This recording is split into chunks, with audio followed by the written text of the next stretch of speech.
Dr. Nichols is assisted by psychic Jerry Rogers.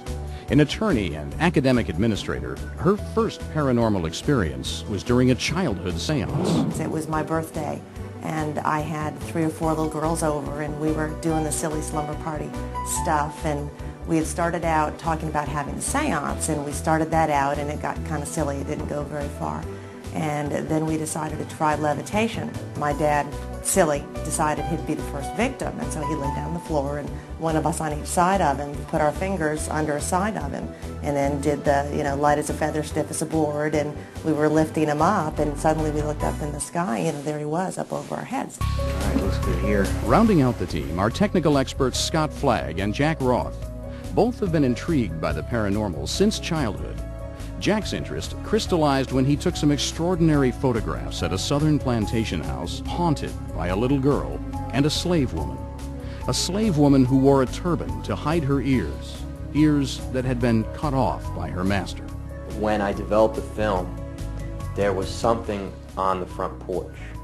There's wrought iron, and in front of the wrought iron there was something coming out of it, and it looked like the figure or outline of a small person with a dark face and like a white turban around their head. It was pretty shocking.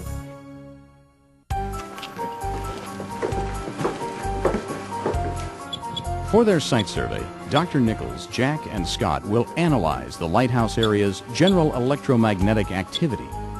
The full spectrum of electromagnetic radiation includes, on the high end, ionizing radiation like cosmic rays, gamma rays, and X-rays.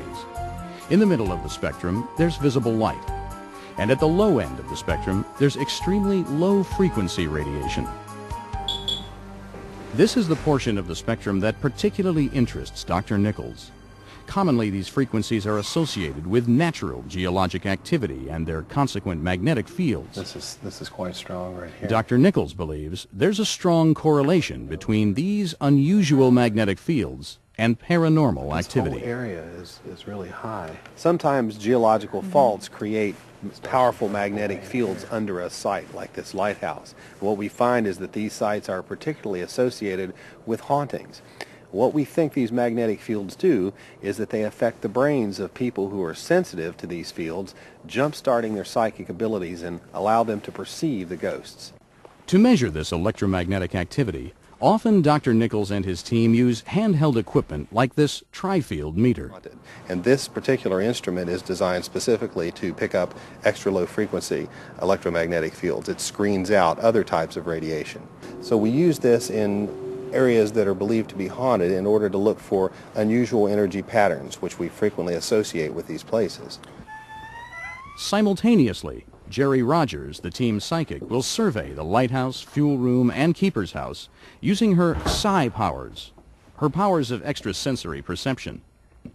She uses no equipment and strives to avoid being prejudiced or tainted by the other members of the team.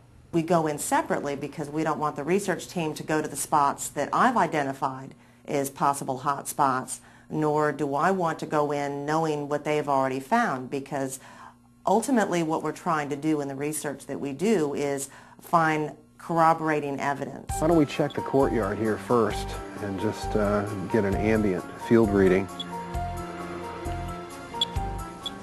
I feel more of a personality residue in this room. A little girl, probably. That's extremely high. I think a little girl really liked to play hide and seek in this area right here. It was fun because it wasn't her house. A little girl maybe around 7 or 8, that silly age where it's fun to sneak up behind somebody and say boo and scare them. Let's check out the gallery upstairs. Good. See what the field readings are there. There's a bit of a negative feeling here too. Most of it's positive, but I think somebody must have died. I'm getting the impression of a male in work clothes.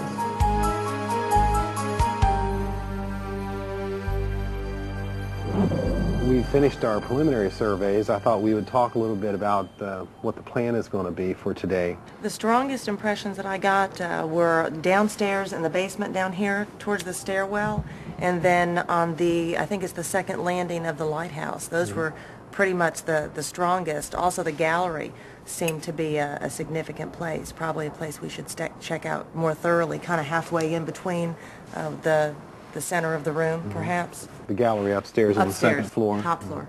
So those would be the two areas that you think we should focus on? Yes. Good. Following their site survey, comparing notes, the team agrees to target 3 areas for further investigation. Given the frequent and inexplicable sounds in the tower, they'll place audio recording equipment hoping to document EVP, extremely low voice phenomena, a sound recording technique that some believe allow the living to hear the dead. Okay, it's now 3:17. Upstairs in the gallery, where the ghost of the little girl has frequently been seen, they'll lay out a table of playful objects, hoping the ghost will move one or all of them. And in the cellar of the keeper's house, noted for both malevolent sensations near the cistern as well as the playful ghost at the bottom of the staircase, tech experts Scott Flagg and Jack Roth will set up a series of computer-monitored sensors and motion detectors. And in both the gallery and the cellar, they'll document any paranormal activity with thermal and infrared cameras.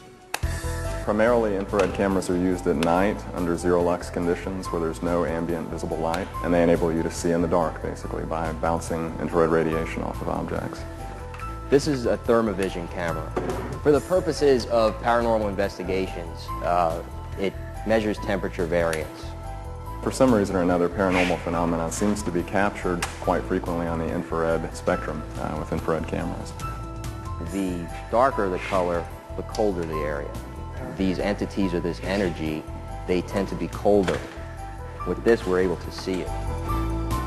With their equipment in place, Scott and Jack seal the gallery and the lighthouse and head for the courtyard. Have y'all checked out the bathroom yet? No. The women's bathroom? No. Well, did you experience something in there? It's, of all of the places at this house, that's the creepy feeling spot. Outside, strange things are already happening. All the women are reporting a bizarre presence in the restroom. The geomagnetic field is high there, and there's also a large electromagnetic field surge right here. Did you go in the restroom itself? Because that's where it feels the strangest. It's quite high. Try it right there where the mirror is, for example. Still very high. What about in the stall itself? We have to find out what's behind this door, though, and the door is locked. It could be some type of electrical an air conditioning duct. Ask Celeste about the door. Is that an air conditioning unit in there? It's the breakers. Discovering a large air conditioning unit, Dr. Nichols believes he has an explanation for the restroom's bizarre sensations. Given its size, the unit is throwing off unusually high levels of electromagnetic radiation. In conjunction with the lighthouse's already established unusually high geomagnetic activity, visitors to this spot may be experiencing a compound effect. So in the restroom, we have a combination of a high electromagnetic field and the geomagnetic field, which is pretty much natural to the house itself. Just kind of it gives it a doubling effect, I think. What is it? Check it out. Then, Celeste Helsema, the Lighthouse Museum curator, has again smelled cigar smoke in the old fuel house. You still smell it? No, it just smells musty. So it's the same smell that you've smelled before? Pretty much. It didn't seem quite as strong as in the last time I smelled it in the tower. So you're not smelling anything now? Does anybody else smell anything right now? Yeah. And topping it off, Jerry Rogers, the team's psychic, says that while taking pictures down in the basement, she's possibly captured the image of a paranormal anomaly. When I was sitting down there in the dark, I saw sort of a floating blue light briefly 2 different times. It's not showing up blue on the pictures. You were taking it in black and white. I was taking it in black and white. Now That's there's interesting. almost, that looks like an orb up in there. It's hard to tell because of the brick, and that brick is kind of motley, but that, we can put it in the laptop and blow it up and see what it looks like. What Jerry may have captured on her digital camera is the image of what ghost investigators call an orb. Some say they are bizarre artifacts of cameras and video equipment. Others believe these are a natural phenomenon associated with unusual geomagnetic activity. But spiritualists assert that orbs are the basic spirit form, the essence of a ghost. It was kind of right up in here is where it was. And it seemed to kind of hover in this particular area. Now, were you in pitch black down there? I was in pitch black. I had the lights all extinguished. I had the flashlight in my pocket so that it wouldn't reflect any light. Dr. Nichols, Jerry, Scott, and Jack review their experiments. In the gallery, nothing has moved. No evidence that the ghostly girl has been present. In the tower, the EVP recording is negative. No unexpected sounds. This is the square waves. Go ahead and fast forward the tape to the spot. But in the basement, where Scott and Jack had placed an array of sound and electromagnetic sensors, they're finding some extraordinary correlations. You're graphing the magnetic